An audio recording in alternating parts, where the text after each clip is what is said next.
Welcome to Coaching with Confidence and Care podcast, inspired by common topics that arise in coach training, mentoring, and supervision. I am Dr. Luba Desamidze, the founder of Upthink Coaching. I'm an active coach trainer, mentor, and supervisor. If you are listening, you are probably looking to deepen your skills as a coach. I hope this podcast will be a helpful resource for you and contributes to your journey. Hi coaches, it's been some time since I recorded a podcast episode. I got quite busy with one-to-one coaching engagements, and I'll be honest, it's still one of my favorite lines of work. I'm actually quite happy that I've built my practice in a way that allows me to work both with groups and teams in organizations as well as individual coachees. But back to the episode. A few weeks ago, I promised you that we'll discuss an interesting topic, which is working with uncooperative, disengaged, or resistant clients. These are tricky or sometimes tough situations for a coach, no matter how experienced they are. Most of us do this work because we love helping people, and when there's no response, that may be puzzling. And we know how important it is for the success of a coaching engagement to have productive relationships with clients. I'll mainly talk about organizational clients because, as a rule, clients who seek coaching tend to be more intrinsically motivated, even if you don't work with organizational clients. I hope some of these ideas still apply across different niches. Where may resistance come from? Well, first of all, there could be environmental factors. Did the client really seek coaching? How was the need for coaching communicated? One of the reasons that comes to mind among the first ones is lack of perceived relevance of coaching itself, especially if we talk about sponsored contracts. Organization thinks the person is going to benefit from coaching, but the person doesn't think they need coaching. Why would they? Is this evaluation disguised as support? Am I in danger? Should I be worried? Is the coach an informant? In executive coaching specifically, disengagement can be frequently linked to sponsorship dynamics because many leaders are sent to coaching by their HR boards or line managers rather than volunteering for coaching or requesting coaching. And unfortunately, there are organizations that have a toxic environment or unethical practices. So in some situations, coachees' concerns may be valid. Do not always take reluctance personally. Sometimes it can just be exhaustion, lack of energy, or maybe wrong timing, and the client is already overwhelmed at work, so they do not have mental space or resources to take more or to do more. Coaching could be a good opportunity to reduce the overwhelm or get some energy back, but before your client knows it, they may show some passivity. It's important to stay sensitive to their perception of coaching and discuss their expectations. Some other reasons could be a lack of trust or lower psychological safety due to various reasons. It could be clients' ambivalence about change, maybe overall organizational pressure, or maybe even loss of hope that something can change in their organization. Resistance or reluctance could be a defense mechanism if a client has a fear of being judged or perception that they were offered coaching because they're not okay. Wow, you know what? Just now, as I listed all these possible reasons and processes, I felt increased empathy towards clients. They are communicating something through their behavior, and it is a signal that needs to be heard. Fairly recently, I had a client who said during a 3-party meeting with an HR that he tried therapy a year ago and did not see a result. And I thought, okay, he wanted us to hear it. What could that be about? Understanding and working with client dynamics is important because, coaching is a partnership and you can't make it work unless your client cooperates. It takes two to tango. Active client participation matters more than coach's effort alone. There was even a study that found that client-initiated agreement on goals or tasks predicted better coaching outcomes, while excessive coach-driven structuring was negatively associated with success. What is the implication here? If your client is under-functioning or under-partnering, you can't just over-function or over-partner to compensate for that, because that may unintentionally increase clients' disengagement. If you see some resistance or passivity in a client and you start to push, over-explain or over-manage the process, clients may become even more passive. So what's important is that you do not ignore your client's disengagement and that you do not rush to label your client. If they're quiet, brief, or emotionally flat, that doesn't necessarily mean lack of motivation. Invest extra time in building rapport with your client. Clarify expectations, clarify confidentiality boundaries, ownership of goals, what coaching is not your role, and what kind of partner you are being to them. This conversation will pay off, and then you walk the talk. Explain how partnership works in coaching and show it. Coaches and clients often perceive their relationship differently. Coaches may assume their alliance is fine without checking, and if they perceive it as fine by default, they may miss rupture signals entirely. I think a wiser strategy would be to remember that an alliance is a dynamic thing, that coaching partnership is a dynamic thing, and coaches who maintain reflective doubt and actively check their client experience rather than assume may get better outcomes. Sometimes coaches can unintentionally create resistance or amplify disengagement if a coach, say, starts rescuing or challenging prematurely, or the client may sense a hidden judgment or impatience, or if a coach brings their own agenda that does not resonate with the client, if they don't perceive the coach as being completely genuine or authentic with them.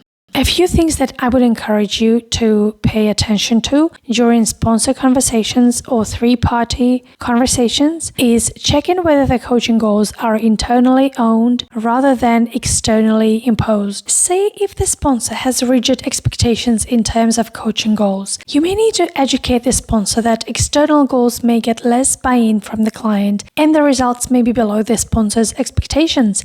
Explain what benefits there are to both the client and the sponsor if they let the client come up with their own goals in alignment with their organizational needs and agenda. You can also have a conversation with your client about the cost of not changing. Even if we go back to the well-known change equation, one of the predictors that creates resistance is insufficient level of dissatisfaction with the current state of things. So a person does really need to see why change and why change now. Check whether people understand how change happens in coaching and how collaborative process really works. Without that reassurance, some clients may form a wrong perception, which may result in disengagement. For example, I've recently started working with a number of leaders, and they are from different organizations actually, but coincidentally, many of them have quite strong personalities. Some of them are more assertive and they do not want to be less assertive. Others are more balanced and relational and they do not want to become as pushy as some of their peers. And I always take time to explain that coaching is not about imposing the same leadership style on everyone, but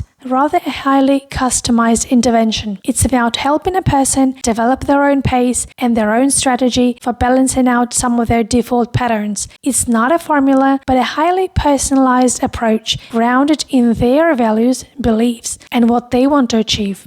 I'd also encourage you to be very straightforward in saying that you are not being evaluative or corrective and that you have no intention to evaluate or correct when you work with them. I do this regularly, very openly, and I see how much relief people experience when this is said and not just assumed. What else causes resistance, reluctance, disengagement, or skepticism?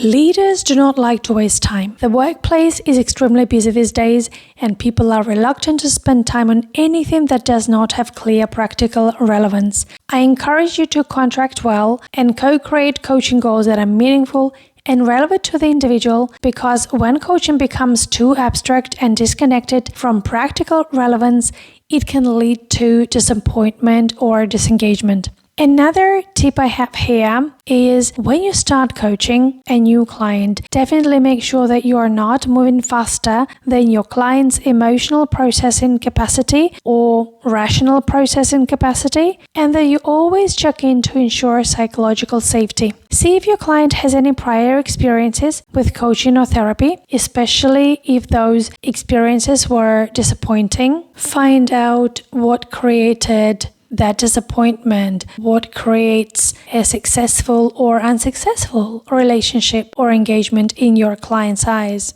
Empathy and acceptance are superpowers here. If your client expresses ambivalence, you can normalize it instead of trying to eliminate it. If you notice some competing motivations, you could normalize it as well, because sustainable change may contain competing motivations. Do not think that it's something that you have caused or something's wrong with you, and make sure the client doesn't feel being judged or labeled only because they do not look super excited about coaching. Don't take it personally, don't take it as a failure. Treat disengagement as information. Whatever it may be, withdrawal, client irritation, passivity, lateness, vagueness, all of these contain or may often contain important data about the relational system. There's a high chance that the dynamics that shows up in your coaching sessions also shows up in other situations. So addressing and working with relational dynamics may be helpful and expand your client's awareness about how they relate to others.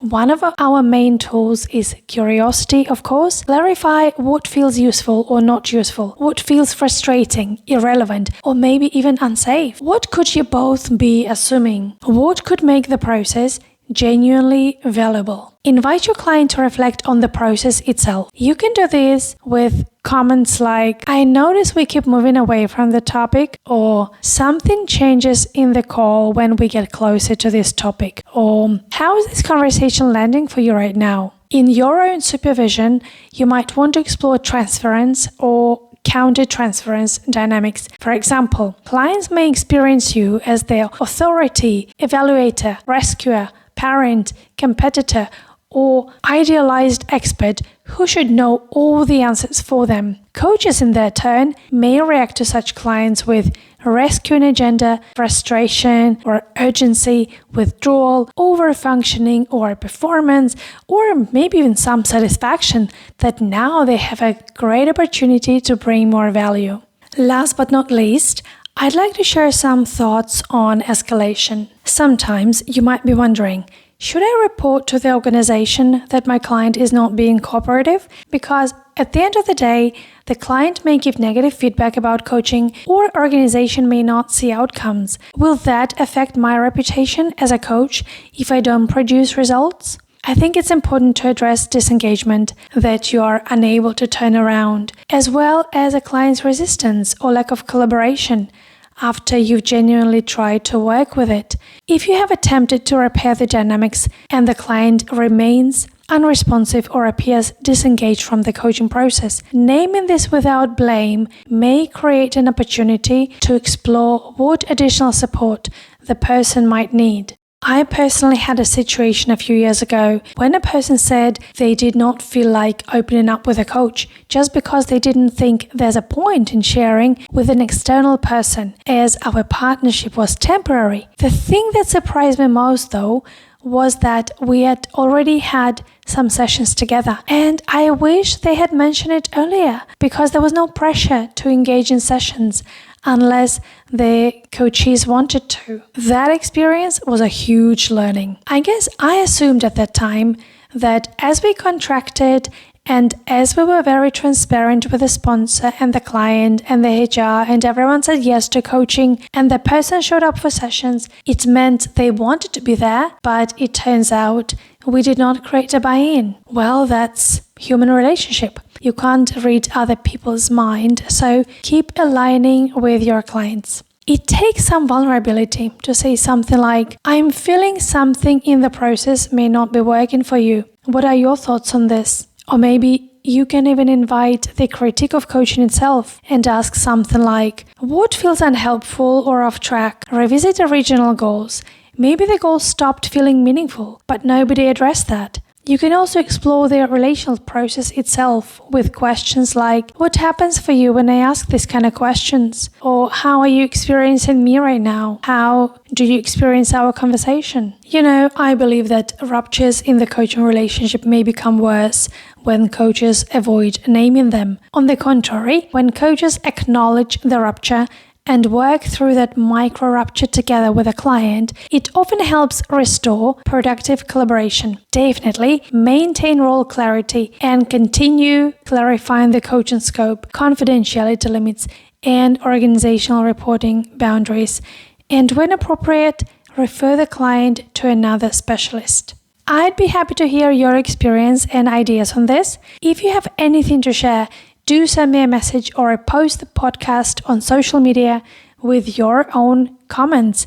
I'd be really happy to see you share. It's good to remember that productive coaching relationship may not be rupture-free, and repair processes themselves often deepen trust and developmental capacity. Disengagement can be an issue, and it can be an opportunity. Your ability to manage it, to recognize, tolerate, and work with it without collapsing into defensiveness, rescuing, excessive control, withdrawal, or judgment would make all the difference. That's all I wanted to share for today, and I hope some of these ideas gave you a few things to reflect on in your own coaching practice. And next time, I'd really love to talk about marketing, specifically about the resistance many coaches feel toward it. Because if we continue the theme of resistance from today's conversation, I think one of the biggest things coaches resist is actually marketing themselves. Marketing is so often associated with selling yourself, proving your value, sounding, salesy, or trying to fit yourself into strategies that feel unnatural. And I know that many coaches ask themselves questions like, how do I talk about what I do ethically and with impact? How do I communicate value without overselling? How do I market myself without feeling fake or transactional? Working with a marketing mentor recently and really going deep into my content, my positioning, and the value of my work genuinely shifted my own relationship with marketing in a very positive way. It started feeling much more like clarity, connection, and helping the right people recognize themselves in the work I do. So next time, I'd love to share some of that with you, because I think many wonderful coaches unnecessarily hold themselves back from developing their practice simply because marketing feels emotionally uncomfortable or misaligned with who they are. And at the end of the day, we do need ways to bring the gift of coaching to the people who genuinely need it. On a side note, if you want to deepen your coaching beyond techniques into reflective practice and psychologically informed work, our ICF accredited programs open again in 2026. You'll find all the details at upthinkcoaching.com. This year, we are also keeping a waitlist for our Leader as Coach workshop. It's a full day focused on applied practice in real scenarios. Reach out to me if you're interested, and I'll let you know when the next date is. I'm always open to thoughtful conversations on LinkedIn, so feel free to reach out. I also work one-on-one through mentor coaching and supervision if you're looking for a space to reflect more on your practice. All right, till next time.